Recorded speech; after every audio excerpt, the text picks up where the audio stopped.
అయితే ఇంకొక విషయము ఇక్కడ పార్టీల విషయం తీసుకున్నట్లయితే బీఆర్ఎస్ వాళ్ళు ఏమంటారు అంటే కాంగ్రెస్లో ఉన్నటువంటి రేవంత్ రెడ్డి గారు ఒక వంతుకు బీజేపీ తరపునే పనిచేస్తుండు, ఇవాళ రేపు బీజేపీలో కూడా పోతాడు, ఒకవేళ సీటు కొంచెం అడిట్ అయ్యేటట్టు ఉంటే అని బీఆర్ఎస్ వాళ్ళు అంటారు.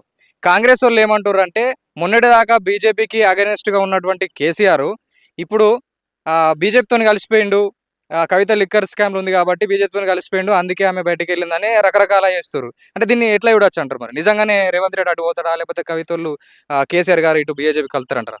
అది గిట్టని వాళ్ళు ఎందరు అంటారండి. గిట్టని వాళ్ళు ఎంతో చెప్తాడు. రేవంత్ రెడ్డికి నమ్మి హైకమాండ్ రాష్ట్రాన్ని అప్పగిచ్చింది. నా దృష్టిలో తన ఏది కానీ పోయి ఆలోచన చెయ్యడు, జరగదు. గిట్టని వాళ్ళు ఈ పార్టీ వాళ్ళు అపోజిషన్ వాళ్ళు అంటారు, నువ్వు దిగిపోని వాళ్ళు అంటారు, నువ్వు సాధ కాకపోతే ఏయకపోని వాళ్ళు అంటారు. అది జరుగుతూనే ఉంటుంది. కానీ 100% బీజేపీకి పోడు. ఇదంతా ఊహాగానాలు.